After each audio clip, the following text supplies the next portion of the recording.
안녕하세요. 오늘도 사금의 시간 함께해서 감사합니다. 오늘부터 마태복음 6장이 시작되죠. 산상수훈 두 번째 본론에 해당되는데요. 이해의 편의를 위해서 16절에서부터 18절 금식에 대한 이야기부터 시작해 보도록 할게요. 내용을 함께 살펴보죠. 먼저 6장 전체를 볼까요? 6장은요. 대표적인 신앙생활인 구제, 기도, 금식에 대한 설명을 통해서 바른 신앙생활이 뭔지, 왜곡된 신앙생활이 뭔지 우리가 말씀해 주고 계세요. 그냥 구제 이렇게 하지 말고 이렇게, 금식 이렇게 하지 말고 이렇게, 기도 이렇게 하지 말고 이렇게 라고 단순하게 그 하나에 대해서 지침을 주시는 것이 아니라 그 이야기를 통해서 이건 왜곡된 신앙이야, 이게 진정한 신앙이야 라는 거 우리 가운데 알려주는 것이 6장의 핵심적인 내용입니다. 여기서 기준점이 되게 중요한데요. 6장은 바른 신앙과 왜곡된 신앙을 나누는 기준이 삶에 대한 관점 차에서부터 온다는 것을 우리 가운데 알려주고 계십니다. 좀 더 신앙적으로 표현하면 복음을 아는가 뭐 이런 걸로 나눠진다고 표현할 수 있는데, 좀 더 일반적인 표현을 하면 삶에 대해서 어떤 관점을 갖고 있는가가 바른 신앙과 왜곡된 신앙을 나눈다라고 말씀해주고 계세요. 하나씩 살펴볼까요? 그럼 바른 신앙을 가진 사람들은 어떤 삶에 대한 관점을 갖고 있습니까? 이 사람들은요, 삶을 볼 때 구원받아 나로 사는 게 되게 중요하다고 생각해요. 그러니까 내가 하나님의 은혜를 받아야 돼.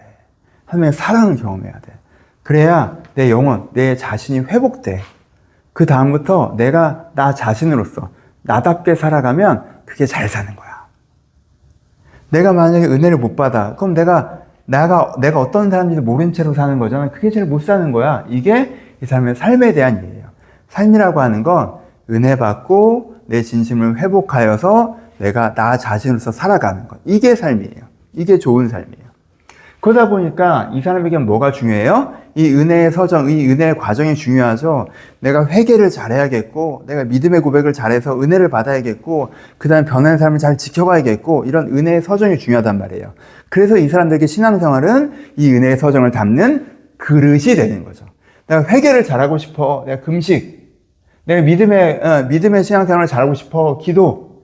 내가 변화의 삶을 잘 지켜가고 싶어. 구제. 이런 식으로 내가 이 은혜의 서정을 살아가는데 도움을 주는 보조장치, 그 그릇으로서 신앙생활을 활용해 나간다는 거예요. 그렇죠? 이게 바른 신앙을 가진 사람의 뷰이고, 이것이 바르게 신앙생활을 하는 것이죠. 왜곡된 신앙생활을 하는 사람은, 이 사람은 삶에 대한 관점이 달라요. 삶을 어떻게 바라보야 하냐, 복음을 모르니까 삶이라고 하는 건 뭘 누리고 뭘 이루는 거야 라고 여전히 세속적인 관점으로 바라보고 있어요. 좋은 삶이라고 하는 건 많이 누리는 거야. 무엇인가를 이루어내는 거야. 내가 무엇인가를 이루어내서 그 대가로 풍요를 얻고 그 풍요로 더 많은 걸 누리면 이게 진짜 잘 사는 거야. 초라한 삶은 누린 것도 없고 이룬 것도 없는 삶이 초라한 삶이야. 이렇게 삶을 이해하고 있어요. 이렇게 삶을 이해하고 있으니까 신앙생활을 볼 때 어떻게 보일까요?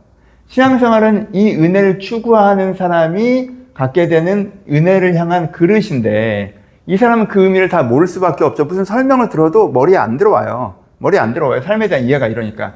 알았어. 어찌됐든 이제는 하나님이 그걸 시키셨다는 거지, 하라는 거지, 이렇게 이해해요. 그러니까 구제를 하라는 거지, 기도를 하라는 거지, 금식을 하라는 거지, 하나님께 이걸 좋아하시고 이거 안 하면 안 된다는 거지, 이렇게 이해해요. 그럼 그 다음에는 이걸 하면 그럼 어떻게 되는 거야? 내가 이거 하기 싫고 어려운 걸 하면 하나님께서 그것에 대해서 야, 너 수고했다고 하고 도움을 주시겠네. 내가 너 원하는 거 이루어질게. 내가 너 많이 누리게 해줄게. 이렇게 해주겠구나. 내가 이렇게 남들은 귀찮고 힘들어서 안 하는 걸 내가 해내면 남들 보기에 와, 대단하다 하겠구나 라는 식으로 신앙생활을 소화하게 된다는 거예요. 삶에 대한 이해가 복음 안에서 없으니까, 내가 세속적인 삶의 이해를 갖고 있으니까 그 상태에서 신앙생활에 대한 정보가 들어오니까 그걸 이렇게 왜곡해서 소화하게 된다는 거죠. 그래서 6장은 이런 게 문제라고 지적하는 게 핵심이 아니겠죠. 너희가 이걸 모르는구나. 너희가 이걸 알아야 돼. 진정한 신앙이란 건 이런 거야라는 걸 제시한 게 6장이 되는 거예요. 진정한 신앙생활은 네가 하나님의 은혜를 받아, 하나님의 사랑을 받아서 영혼을 회복하는 거야. 그것이 하나님이 가장 기뻐하시는 일이야. 그것이 하나님을 사랑하는 방법이야 라고 우리가 한테 말씀해 주는 것. 하나님이 너 하기 싫지만 시켰으니까 구제하고 기도하고 금식 다 했어. 제가 하나님 사랑했죠? 그러니까 저한테 잘 좀 해주세요. 이게 아니야. 하나님을 사랑한다는 게. 하나님을 사랑한다는 건 그 사랑 안에서 내가 회복되어서 하나님 안에서 나답게 살아갈 때 주님께 기뻐하시고, 이게 하나님 내가 사랑하는 방법이고 하나님께 그걸 즐거워하셔. 이 얘기를 해주는 것이 6장입니다. 이 관점을 가지고 오늘 본문을 보죠. 오늘은 무슨 얘기를 하고 있어요? 금식 얘기를 하고 있죠. 본문을 살펴봅시다. 본문에는요, 금식을 사람들에게 보이고 인정받으려는 사람들이 나오죠. 나 금식하고 있어. 막 이렇게 힘든 척을 하면서 막 금식하고 있다는 걸 티내고 인정을 받고 싶어 하는 사람들이 나와요. 그 사람들에게 예수님께 지금 뭐라고 하시는 거예요? 왜 금식을 사람들에게 보이고 인정을 받으려고 해? 금식을 하나님께 보이고 은혜를 받으려고 해야지. 라고 말씀하신 것이 오늘 본문의 내용이죠. 그렇죠? 이게 이제 내용의 전부죠. 좀 더 깊게 들어가 봅시다. 그러니까 이거는 뭐에 대한 거예요?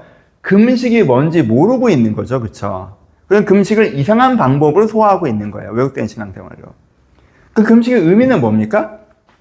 여기까지 살펴봅시다. 금식의 의미는 뭐예요? 금식은요, 음식이 아닌 은혜가 날 살린다는 고백이에요.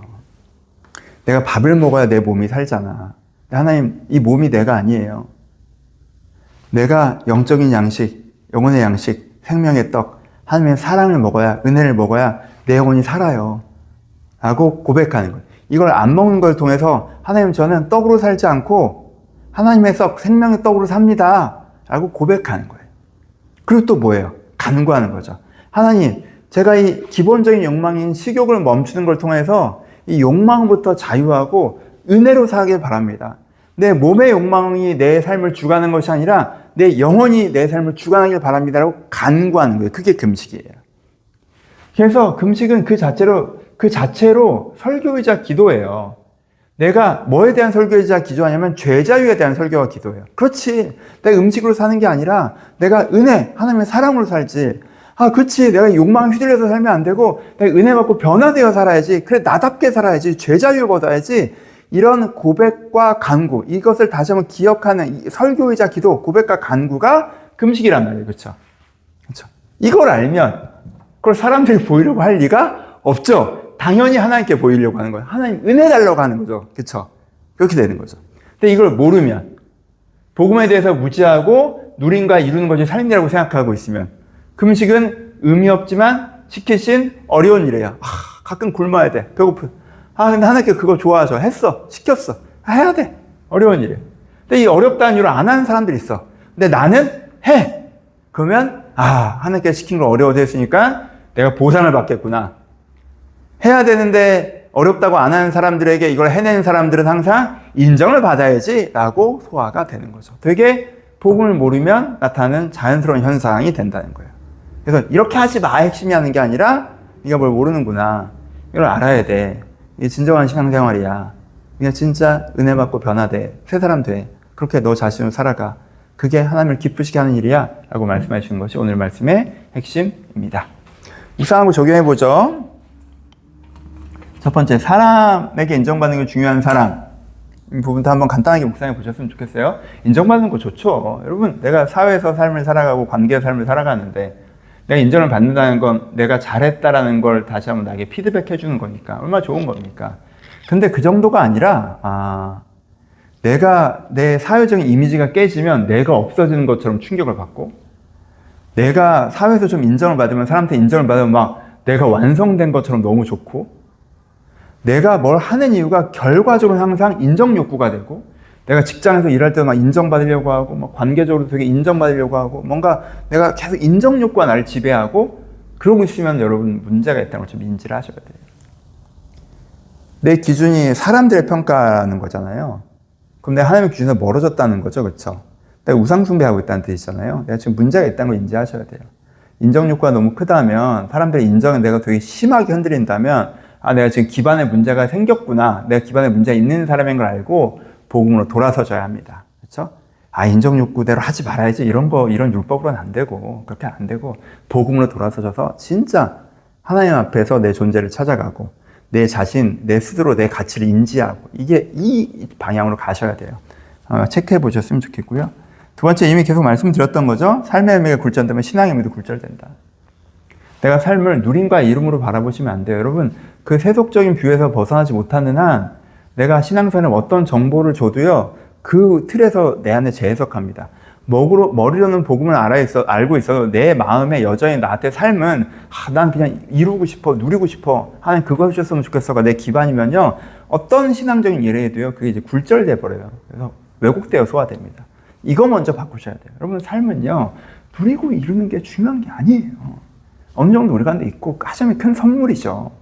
그 나쁜 거라는 게 틀렸다는 건 아니잖아요. 더 중요한 거, 삶 자체에서 더 중요한 건 내가 내 영혼을 회복하고 나 자신을 찾고 이게 내 진심이구나 알고 그 은혜 가운데 나답게 사는 거. 오늘도 하나님의 사랑, 영혼의 양식을 먹으면 나답게 살아가는 거. 이게 제일 중요한 거예요. 그 중심을 잡잖아요. 그럼 많은 게 알아서 정렬돼요. 알아서. 말씀도 이해되고 삶도 이해되고 신앙생활을 탁탁탁탁 정리가 되고 여러분들이 이런 은혜를 좀 받으셨으면 좋겠습니다. 이런 마음의 중심을 항상 우리가 가져가는 거 필요하다 묵상해 보셨으면 좋겠고요. 세 번째는 금식이 있는 삶. 금식 자체를 묵상해 볼 수 있겠죠. 금식 자체가 고백이자 기도죠. 어떤 고백이자 기도예요? 하나님, 내가 욕망의 성취보다 욕망에서 자유를 더 원합니다. 여러분들 욕망들이 성취돼야죠. 하지만 여러분 근본적으로 욕망에 여러분들을 끌고 가고 있다면 죄의 종대에 있다면 하나님, 내가 욕망에 끌려다니지 않고 하나님께 주신 마음만큼 원하며 그것들을 누리는 욕망의 성취보다 욕망의 자유를 먼저 얻는 자가 되길 바랍니다. 라고 고백을 바라고, 하나님, 내게 가장 소중한 것이 오늘도 하나님의 사랑받아 나답게 살아가는 것입니다. 밖에서 쏟아져 들어온 것이 내 안에 가득 채우고 살아가는 게 아니라 진짜 하나님의 사랑받아, 그래 이게 내 진심이지, 내 마음이지, 난 이런 사람이지, 나답게 살아야겠다, 이렇게 살고자 합니다. 라는 금식이 있는 삶, 때때로 자주자주 이런 고백으로 여러분들 회복시키는 시간들이 있었으면 좋겠습니다. 라는 것도 묵상해 봅시다. 적용하죠. 저는 이제 세 번째를 적용했습니다. 오늘도 진심으로 살아가길. 이게 제일 중요하죠. 항상 여러분 그냥 다른 거 내가 뭘 이루고 이런 거보다 내가 내 진심을 놓치고 쏟아져 들어온 마음에 반응하며 살다 보면 내가 나로 못 사는 거잖아요. 그때가 나 뭐하고 살았지? 그냥 시간이 지나가 버렸네, 이렇게 되잖아요. 그리고 그때 했던 행동들과 말 중에 후회되는 거 나중에 진심으로 보면 너무너무 많아지잖아요. 왜 그랬을까? 그러니까 내가 진심을 놓치지 않고 사는 게 정말 중요하다. 하나님, 저 오늘도 주신 은혜로 내 진심으로 하루를 살아가길 바랍니다. 내 진짜 마음을 놓치지 않길 바랍니다. 라는 부분들로 저는 기도하고 묵상해 봤습니다. 좋은 아침입니다. 이 아침에는 이 진심이 잘 느껴지시죠? 내가 삶에 대해서, 하나님에 대해서, 나 자신에 대해서, 내가 소중한 사람들에 더 갖고 있는 게 진심이 잘 느껴지시죠?